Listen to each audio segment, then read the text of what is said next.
The guest today has 8,000 cars and bikes. Which one is the most expensive car in your collection? If I even dread to think about that, I might get a heart attack.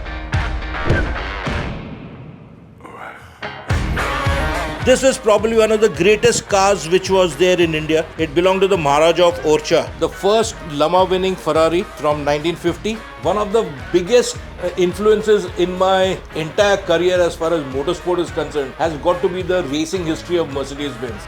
Look at the detail work of this car. Absolutely painstakingly true to form as the car was made.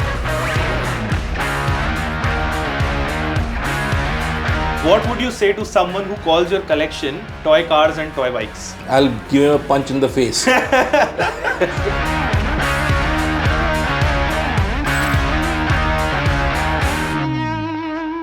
Let me make you meet the man, Adil Jal Darukhanawala. Hi sir, how are you? I'm doing good. How about you? It's a pleasure to meet you and see your wonderful collection that never ends. What would you say to someone who calls your collection toy cars and toy bikes? I'll give him a punch in the face. Don't laugh so loud, but I've done that thing many a time. No, I'll not dare do that. No, I'll tell you that even my family, my mom used to say, Adil, you have grown so big, still you're playing with cars. I said, no, mom, I don't play with cars, I collect cars. It's a hobby and it's a very, very genuinely satisfying hobby if you are in it, if you know your automobiles, you know your history behind them. What you see here out of nearly 8,000 models is about 2,700 odd models here. They are devised with some certain themes across over there. And that gives me a lot more satisfaction because I've grown up with the history of the automobile. Which one is the most expensive car in your collection? If I even dread to think about that, I might get a heart attack. So you'll have to skip that one. But yes, it's good enough that I could have bought a mid-sized car for that amount of money. Okay, clearly not toys. No, Very expensive hobby. Toys for boys. Yeah. Or rather, toys for men. And which model was the most difficult one to find, and why did you want that one so badly? I've got all the winners of the Lama 24 hours from 1923 to the present day. Okay. So the 1933 winner I was not getting. For 14-15 years I checked and scarred wherever I went, etc. Then one fine day suddenly I found not one but two of those models. Oh, where? In France. Amazing. There is only one room for your collection, or there are other rooms also? I think 3-4 rooms are there. So let's run through your collection, and I assume you have a very interesting collection of Indian cars also. Yeah. So let's just run us through your collection one by one.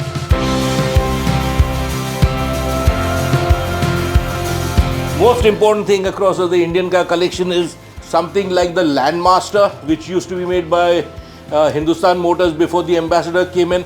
We have the Ambassador as well. We have got the Fiats, the Select and the Padmini over here. We got the Hillman Minx, the host of trucks from MAN, Ashok Leyland, Tatas, Mahindras, the Jeeps quite a lot, everything. If you want to have a nation's history to be what you call encapsulated as far as industry is concerned, this is it.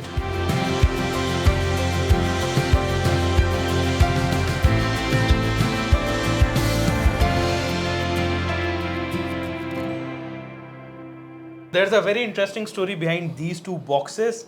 Can you please tell the story behind it and please unbox it for us? These are two models which are reminiscent of my early childhood.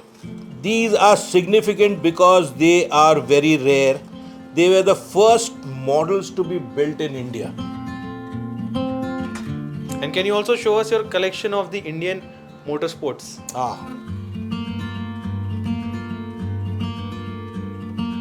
So these are all models which I commissioned and made myself with a friend of the Himalayan Rally. This is the first Himalayan Rally winner, Shekhar Mehta's Opel Ascona. Jayan Shah's Nissan 240 RS. Jayan Shah is the winningest driver in the Himalayan Rally history. He won 4 times. This is Kenjiro Shinozuka's Mitsubishi Galant. Big fan of the Mitsubishi. I have. Yeah, then this is Philip Young's Morris Minor, the first rally. In the second Himalayan rally, there was a team from Kirloskar's which took 4 Mercedes-Benz cars and put their RET4 turbo diesel engine in it and ran, and this won the diesel class there in the 1981 rally. Automobilia is a theme which I have got in plenty in very different forms. I've got steering wheels, I've got the Michael Schumacher tire, I've got both the front and the rear. That's the rear tire. I've got the front tire is in the other house. So that tire was used on his car? No, they were brand new. They were not used. That's why I got it. Okay. So then we got his helmets. Senna helmet, Augusto Fernandez helmet. He was a Moto2 champion 3 years ago or 2 years ago. That's Rossi's helmet. All of them are signed by them. We have got some of the greatest cars of the Maharajas. The Maharajas were very vain characters. They splurged a lot of their money in buying these cars, and sadly they never kept those cars with them. This is probably one of the greatest cars which was there in India. It belonged to the Maharaja of Orcha. This is a first American car, one of the first American cars ever clothed by Pininfarina. It's a Cadillac V16. It came here. Sadly, after independence, this was spirited away to Pakistan by one Indian actor, Sheikh Mukhtar, and from there it went away to the US. Thankfully, the car is still in great condition. It is there. This car was of the Nawab of Bhopal. It was a hunting car made from the chassis of the Mercedes-Benz 680S. The 680S was a Lama winning sports car, and the Maharaja used it for hunting.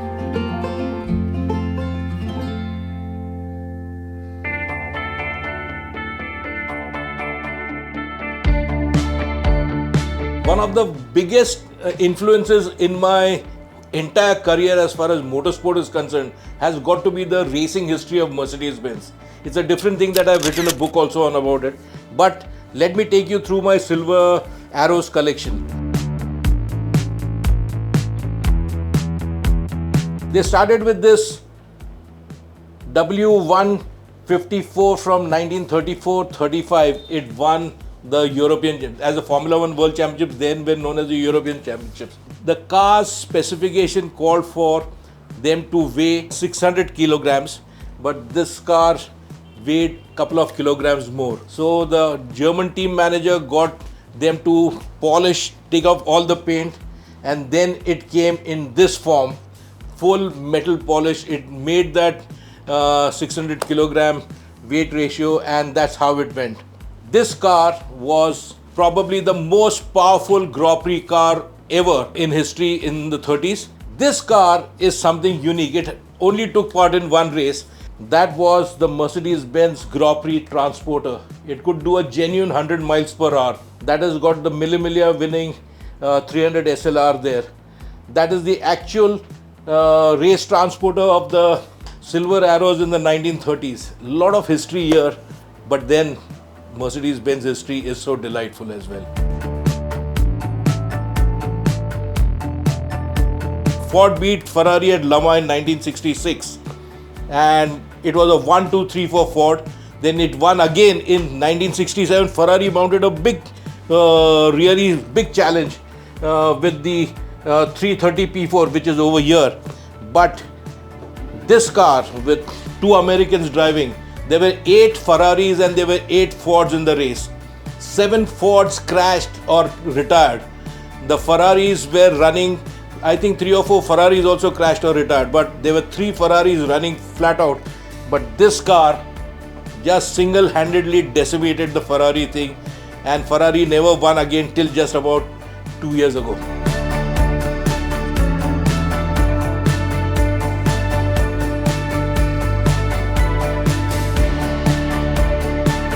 This car won the 1961 Formula 1 World Championship, and the designer and the engineer who did this car, after that they had a fallout with Enzo Ferrari and they left after the 61. Enzo Ferrari was so cheesed off, he destroyed all of the cars which they had made.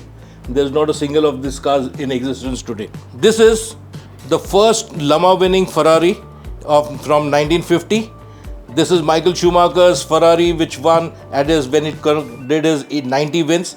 And that is old man Enzo Ferrari himself. Enzo Ferrari only used to come to Monza for the Italian Grand Prix on the Saturday. I was lucky to get that at a fair in Maranello, and that is just perfect for this Ferrari section in the collection. Before we move to the next room, there's something very interesting. A picture of Mr. Adil with Valentino Rossi and John Abraham. This was done when Yamaha asked me to introduce John Abraham to the world of MotoGP. Okay, so you were responsible for that. No, John had an inkling about bikes, but to expose him to the world of MotoGP, motorcycle racing, so we took him to the Czech Republic Grand Prix at Brno, and we were guests with Valentino, and this was in Valentino's motorhome, and we took this picture there. We had met him before as well, but that was for the official photographs and whatnot. And there's an interesting highlight I must tell you about this, which not many people know. John had brought a small sandalwood carving of Lord Ganesha, and he presented it to Valentino. Valentino said, hold on a minute. He took us in another room in his motorhome, and there's a big life-size poster of Lord Ganesha there in his motorhome. In Rossi's? In Rossi's. It blew John and my mind no end across over there. It is unbelievable. Coincidence? Yeah, absolutely. This is one of my most important things, the one which I live for. These rows, 1, 2, 3, 4 rows are all the Formula 1 world champions from 1950 when the world championship began till right now.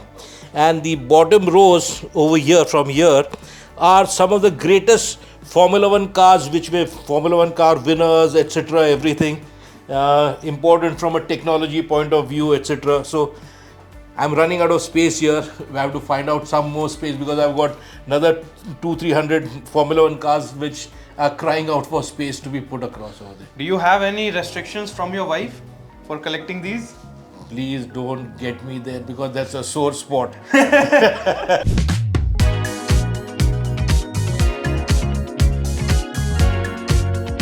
Here I've got the Indian aircraft section in my aviation section across over there. Very important aircraft which really dominated the skies from the Indian Air Force right since its very first thing, the Wapiti from 1933. This is the aircraft with which the Indian Air Force really began operations. I also see a Ferrari plane. What's the story behind it? That is the F-104 Starfighter when it was being phased out from the Italian Air Force, and they gifted one to Ferrari for their own collection, and they also flew the last sortie with the Ferrari badge. This aircraft is still there at Maranello, and being both an aviation fan as well as Ferrari fan, I had to get a model of that. So that's what it is there.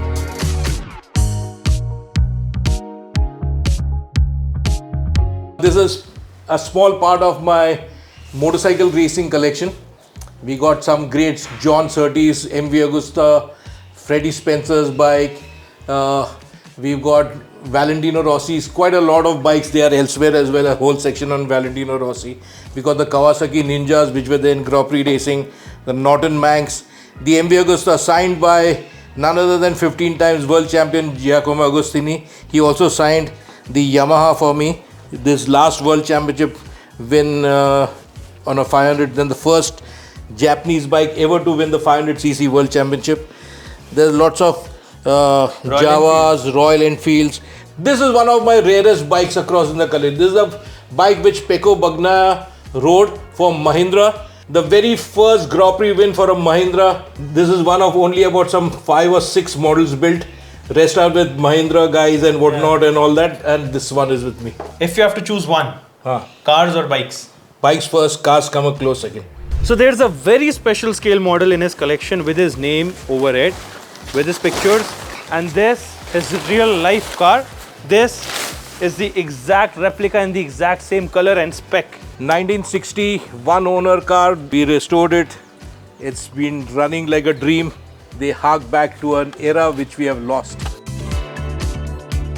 You see an interesting collection of all the luxury cars over here. You have your Mercedes, you have the Maybach, you have the Bentleys, Rolls-Royce, you name it, he has it. Be it the new age ones or the old ones. He has it all.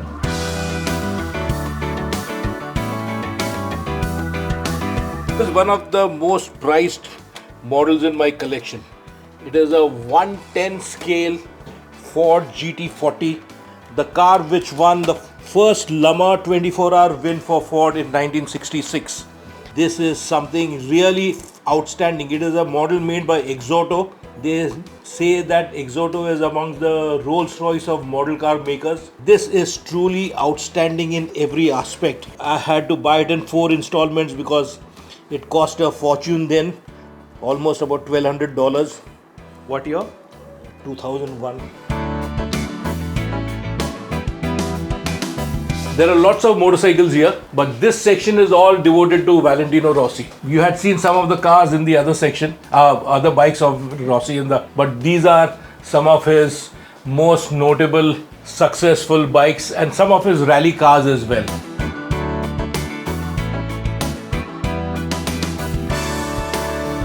Guys, want to see something very, very different, just like the Ambassador?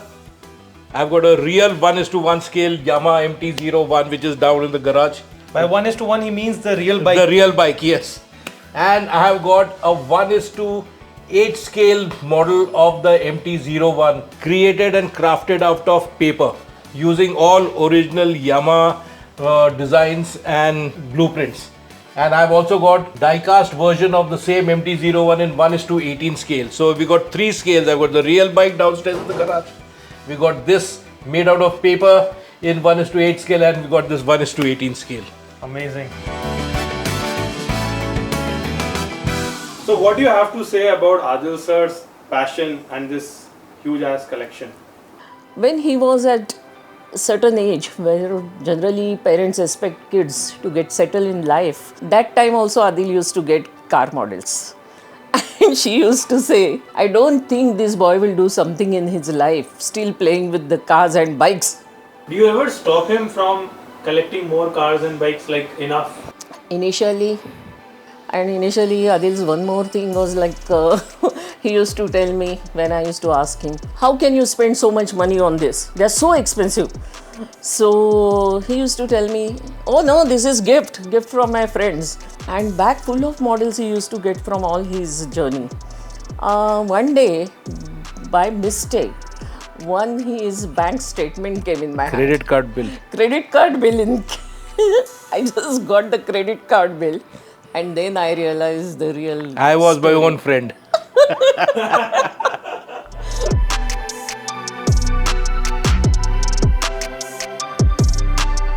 So now things get really serious, okay? The table that you see here, it is not a normal table. Neither is this scale model which you see on top of it. Adil sir, please tell us about it. Okay, this is a Bridgestone Potenza tire from Michael's Ferrari from 2003. An actual F1 car Actual race. F1 tire, rear tire, which I had got carried as personal hand luggage once from the Italian Grand Prix. He carried 2 tires, okay? The front and the rear. This is the rear tire. The front is kept in storage. He just carried it in his own hands and brought it to India. And how much would this tire weigh? It's phenomenally lightweight. The BBS wheel rim itself is such titanium and such lightweight stuff. You think it'll be, you can just lift it like a kid, you can lift a small thing. It's like that here. Come on, Hercules, it's all yours. It is very light, guys. It is very light. I did not expect. Like, I knew it's an F1 wheel. It would be light, but it is very light and very thick. And So- this one. This is really one of my most prized models. This is Michael's 2001 winning Ferrari model. It's only one of 50 built by MG models, and it is something really stupendous to behold because the model maker has really given full justice to how the real car comes across. I used to see this model at a model shop in Kuala Lumpur when I used to go for the Malaysian Grand Prix. 2 years in a row I saw it, 2002, 2003, and at that time it was priced at about some $2,200. So I didn't have that sort of money. So when I went in 2004, I saw, and that man knew, oh, you've come back again. I said, yeah, I've come back. He said, yeah, come on, let's do a deal. I said, I cannot offer you. I've got $1,200. I need $100 for my going back. $1,100, take it or leave it. He says, no. I showed him the money also. No, I said, okay, fine. I walked away. Suddenly he came running after me. No, do something. I said, I don't have to do so. If I had that, I would have done that better thing across. Finally, the deal was done.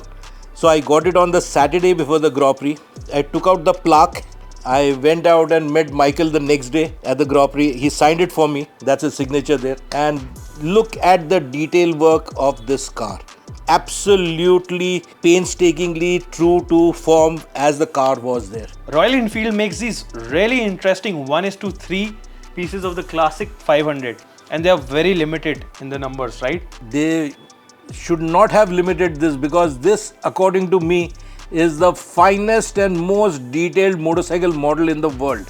When it was created by their design department to only hone the skills of the designers there. But then finally they said, okay, we'll make some numbers. So they made 100 numbers. And I asked them the price. They said 67,000 rupees. And when my video came out on this, it went to almost over 1 million views and whatnot. And they were inundated with phenomenal number. They just didn't know what hit them. But even right now at 83,000 rupees a piece, this can be sold in Europe for 10 times that amount. It's that good. This is Indian craftsmanship at its best. We took an entire day, right? And we covered just the tip of it. But that is one hell of a collection. It takes more than a lifetime to achieve what you have achieved in one. Much more left to achieve. There is method in the madness there, but for that to happen, there are two even more vital ingredients which I feel I must speak about. That is passion, enthusiasm, and continuously being motivated.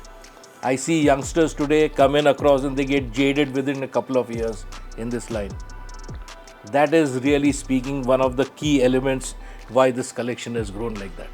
And can we also take a look at the interesting car and bike collection that you have? Absolutely. Let's go to the garage. Let's go.